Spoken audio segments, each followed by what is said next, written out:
Mais uma vez estamos nós aqui com a sua companhia, uma alegria muito grande poder interagir aí no seu ambiente de familiar, íntimo. O nosso objetivo aqui é estar tratando, falando, comentando daquilo que eu considero ser a coisa mais importante da vida, que é o Evangelho. Não gostaríamos que você se preocupasse com a religião, mas com aquilo que Deus fez e faz para nos libertar das nossas histórias, daqueles fatos que marcam a vida de um ser caído. E o nosso propósito é que você também seja um parceiro desse projeto de fazer a divulgação desse material. Nós colocamos aí os links, os endereços que você pode contactar e passar isso para o número maior de pessoas. E nós contamos com a sua participação, com a sua oração.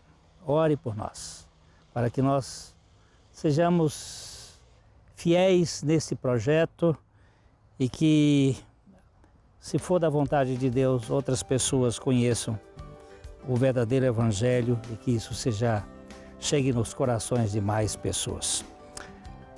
Fica conosco, para que daqui a pouco nós vamos continuar tratando um pouquinho mais dessas bênçãos nas aflições. A Livraria PIB Londrina procura selecionar cuidadosamente seus títulos e autores a fim de oferecer um conteúdo alinhado com o Evangelho de Jesus Cristo. Bíblias, livros de teologia, devocionais, literatura infantil, biografias, comentários bíblicos e muito mais. Dispomos também de um acervo de CDs e DVDs das mais de 5.000 mensagens ministradas na Primeira Igreja Batista em Londrina. Visite a Livraria PIB Londrina e conheça ainda mais. Livraria PIB Londrina, de segunda a sexta, das 13h30 às 18 horas. Endereço na Avenida Paraná, 76A, próximo ao Calçadão, bem no centro de Londrina. Ligue para 3372-8921 ou acesse o site www.livrariapiblondrina.com.br. No dia 20 de julho, morre um músico de muito renome, Chester Bennington, aos 41 anos de idade. E a morte foi trágica, suicídio. Eu estou lendo aqui que Bennington lutou por anos contra as drogas, contra o alcoolismo. Ele disse em uma entrevista do ano passado que já havia pensado em suicídio porque foi abusado quando criança por um homem mais velho.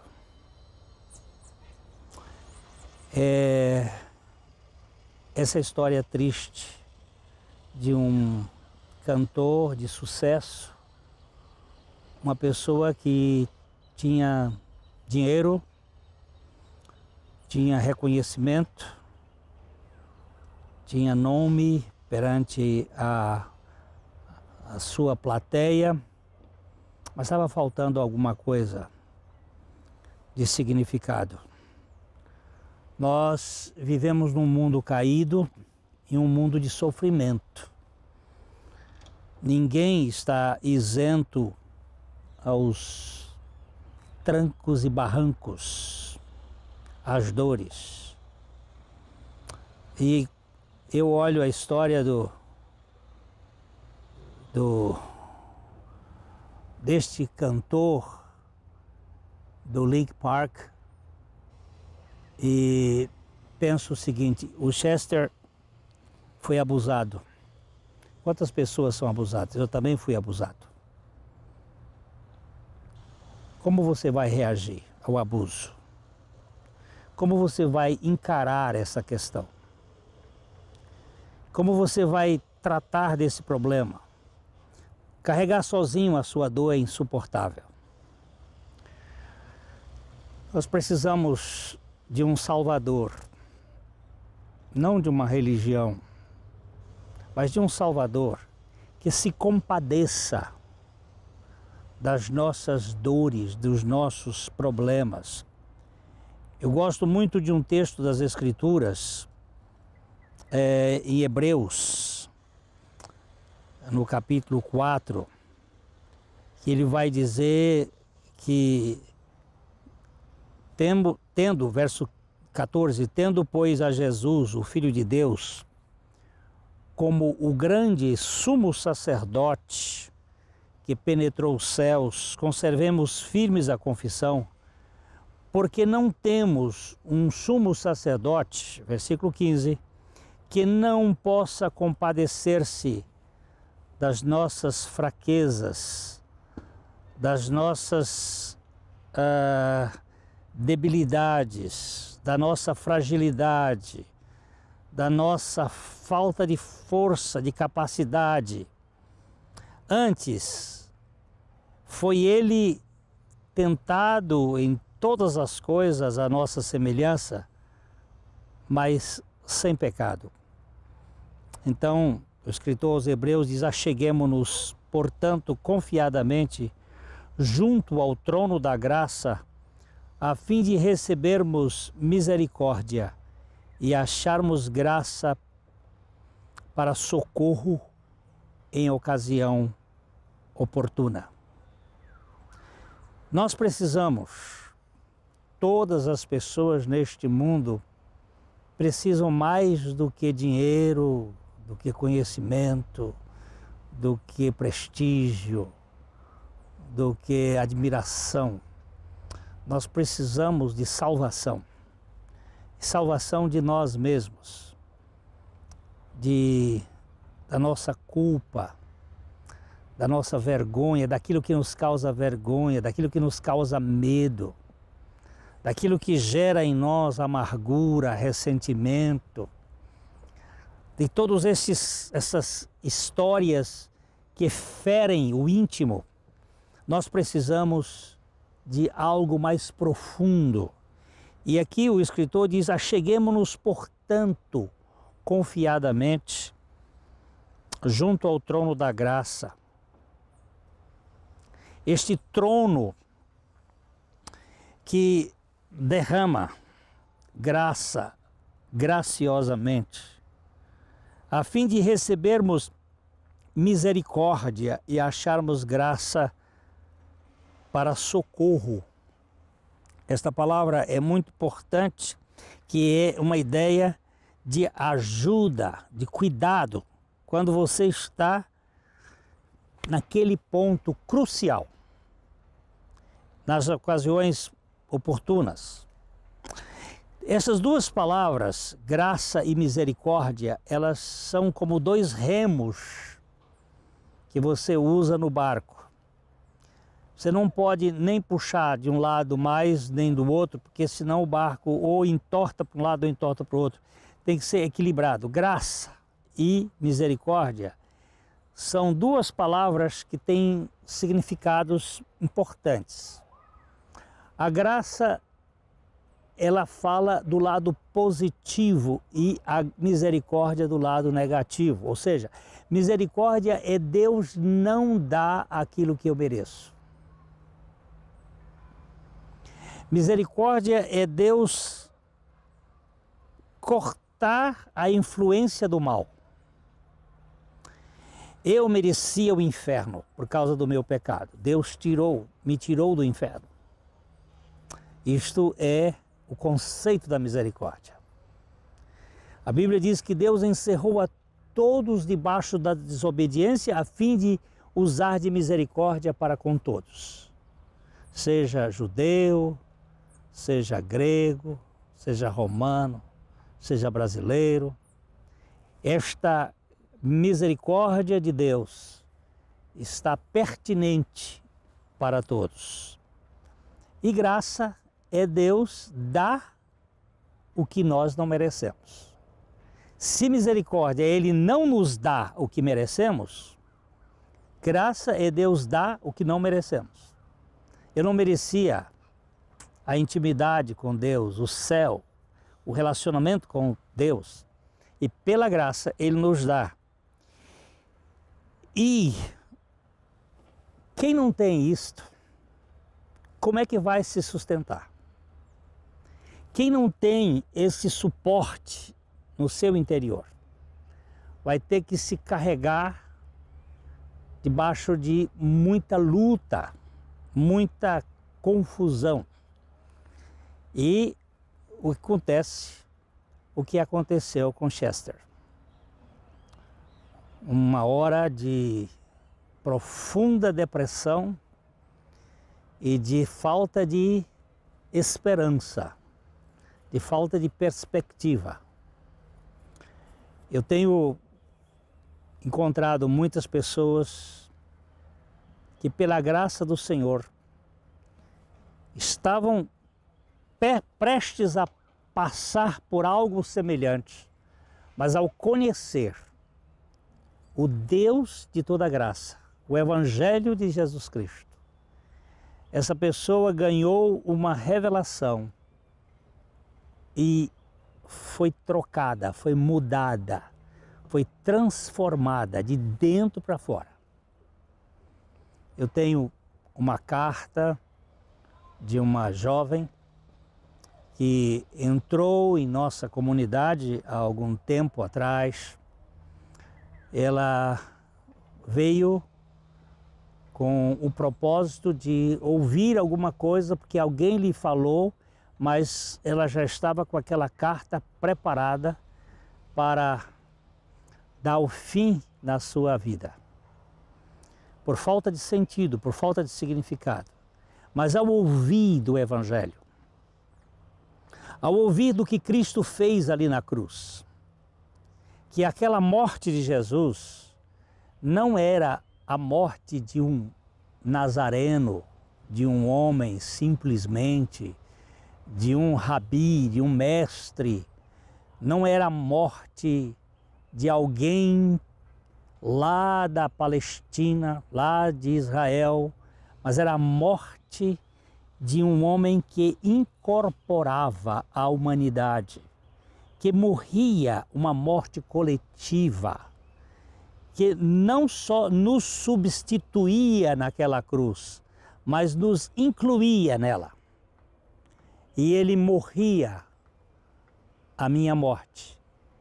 E essa moça, quando ouviu isto, para ela foi algo extraordinário.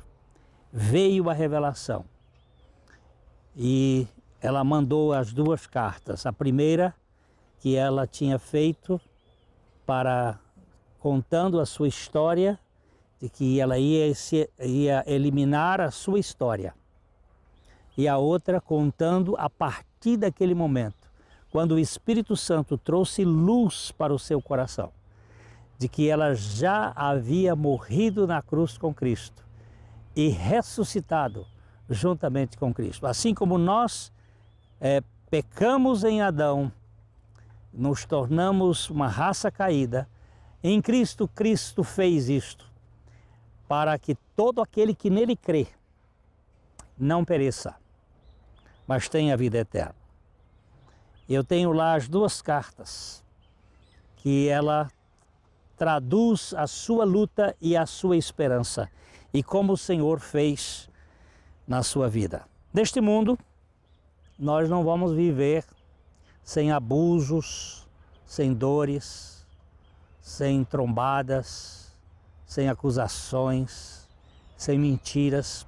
Mas onde nós vamos encontrar solução para isto? Onde nós vamos buscar a saída para as nossas crises? Para mim, é aqui.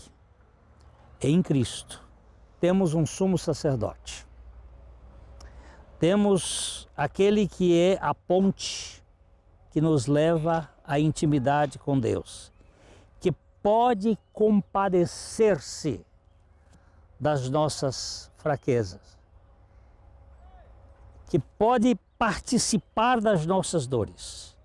Ele que também foi tentado em todas as coisas à nossa semelhança, mas que venceu o pecado.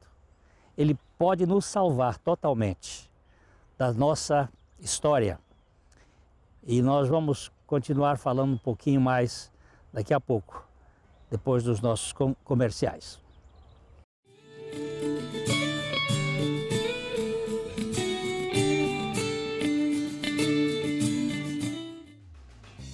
A Livraria PIB Londrina procura selecionar cuidadosamente seus títulos e autores a fim de oferecer um conteúdo alinhado com o Evangelho de Jesus Cristo. Bíblias, livros de teologia, devocionais, literatura infantil, biografias, comentários bíblicos e muito mais. Dispomos também de um acervo de CDs e DVDs das mais de 5.000 mensagens ministradas na Primeira Igreja Batista em Londrina. Visite a Livraria PIB Londrina e conheça ainda mais. Livraria PIB Londrina, de segunda a sexta, das 13h30 às 18 horas. Endereço na Avenida Paraná, 76A, próximo ao Calçadão, bem no centro de Londrina. Ligue para 3372-8921 ou acesse o site www.livrariapiblondrina.com.br.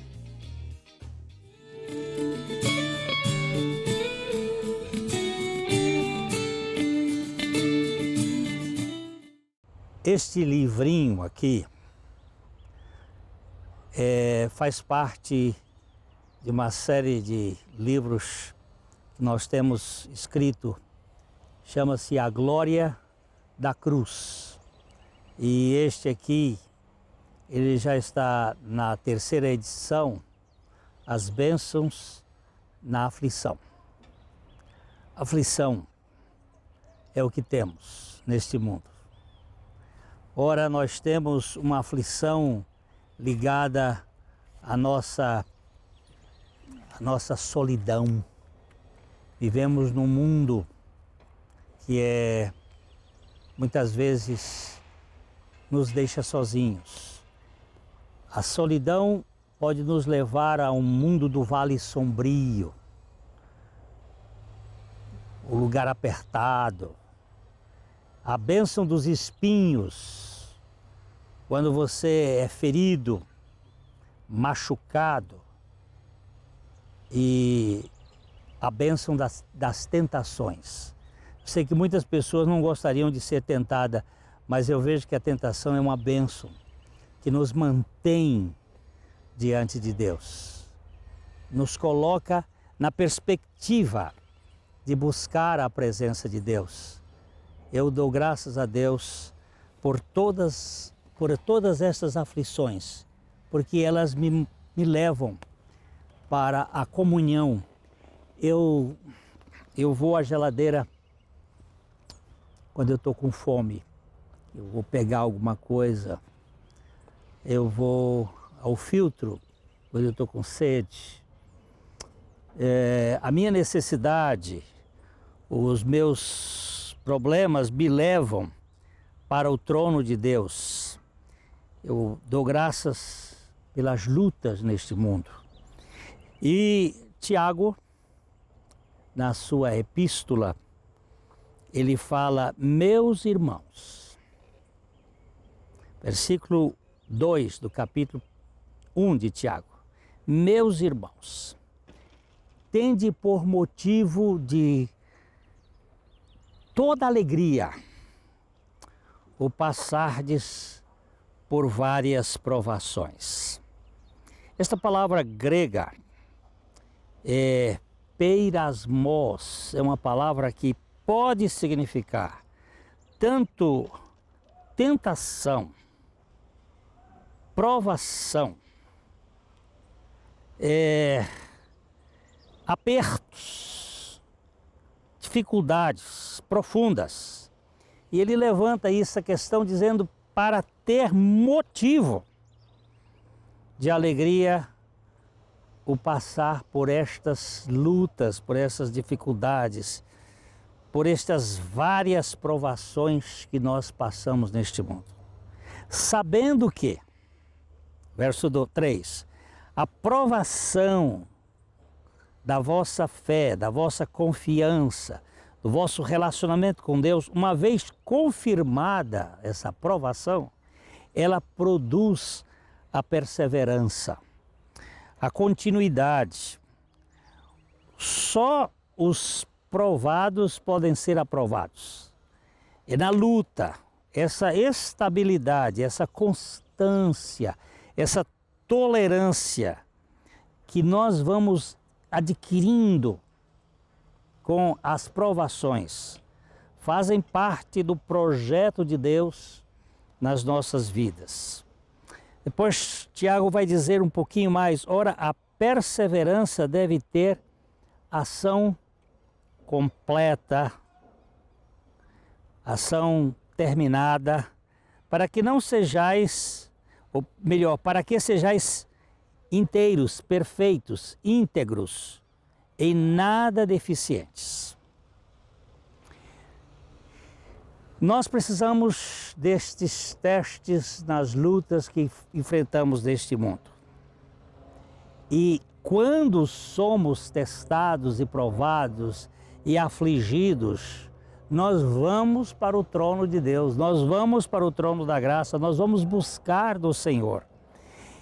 Aí no verso 5 ele diz assim, se porém algum de vós necessita de sabedoria, peça a Deus, que a todos dá liberalmente, e não lhes impropera, essa é uma palavra clássica, não reprova, não lança em rosto, não censura, não joga na cara, não insulta, e ser-lhe-á concedida. Liberalmente não lhes lança na cara, mas lhes é concedida. Peça, porém, com fé, em nada duvidando, pois o que duvida é semelhante à onda do mar, impelida e agitada pelo vento. A onda do mar é inconstante, ela vai e volta. Nós precisamos dizer, Senhor, é isto que eu quero, é isto que eu estou buscando. Tem misericórdia de mim e concede que eu possa descansar na suficiência do Senhor. Ele mostra que o homem, aqui ele diz, não suponha esse homem duvidoso, esse homem que vai e vem, esse homem vara de bambu, que roda para lá e para cá, não suponha esse homem que alcançará do Senhor alguma coisa. Homem de ânimo dobre, de ânimo dividido, ora uma coisa, ora outra, inconstante em todos os seus caminhos. Nós precisamos desta firmeza, nós precisamos da suficiência do Senhor, nós precisamos que o Senhor mude a nossa história. Se Deus não mudar a nossa história, nós vamos ficar aprisionados em nosso passado, adoecido, e carecemos profundamente que Deus tire de nós essas algemas que nos aprisionam. Como é que a gente vai dizer para você que a obra do Senhor Jesus é suficiente, é poderosa e é capaz de apagar com todos os abusos que você sofreu, retirar essa lembrança ardida que é guardada no seu interior, na sua mente. Remove de nós. O apóstolo Paulo tem uma expressão que ele diz assim, Não é que eu alcancei a perfeição, ainda não alcancei a perfeição, mas uma coisa eu faço. O que o senhor faz, Paulo? É que esquecido das coisas que para trás ficam. Eu vou colocar o texto aí para você observar. Filipenses capítulo 3, verso 12, diz: não que eu já tenha recebido ou tenha obtido a perfeição, mas eu prossigo para conquistar aquilo para o que também eu fui conquistado por Cristo Jesus. Eu não cheguei a esse estado de completude, ser completo, de estar finalizado, de estar completamente aperfeiçoado. Não. Mas uma coisa eu faço. O que você faz? É que esquecido das coisas que para trás ficam. É o verso 13. Irmãos, quanto a mim, não julgo havê-lo alcançado, mas uma coisa eu faço. Esquecendo-me das coisas. Uma coisa eu faço. Esquecendo-me das coisas que para trás ficam e avançando para as que diante de mim estão, eu prossigo para o alvo, para o prêmio da soberana vocação de Deus em Cristo Jesus. Eu tenho uma caminhada, tenho uma história, e essa história está agora sendo tratada pela suficiência do Senhor Jesus. E eu agora vou ter que prosseguir para o objetivo. Qual é o seu objetivo? O meu objetivo é o próprio Cristo. O Cristo que me conquistou é o Cristo que me traz a andar para frente. E aí no verso 15 ele diz: todos, pois, que somos perfeitos. Olha, não sou perfeito, mas sou perfeito nele. Tenhamos este sentimento. E se porventura pensais de outro modo, também isto Deus vos esclarecerá. Todavia, andemos de acordo com o que já alcançamos. Vamos manter os nossos olhos inteiramente focalizados naquele que pode nos salvar totalmente. Lá no livro do profeta Isaías, no capítulo 45, no verso 22, ele diz assim: olhai para mim. Olhai para mim quem? E ele diz: todos os termos da terra, todos os lugares da terra, porque eu sou Deus e não há outro. Olhai para mim e sede salvos. Olhai para mim e sede sarados. Olhai para mim e sede santificados. Vós todos os limites da terra, não é para exclusividade de judeu, mas para todo aquele que crê, para que em mim vocês possam encontrar uma realidade espiritual verdadeira. Nós gostaríamos apenas que você conhecesse a Cristo e ganhasse a dimensão deste Evangelho. Espero encontrar com você no próximo momento para, de coração para coração, falar deste Evangelho da sublime graça de Deus. Até mais.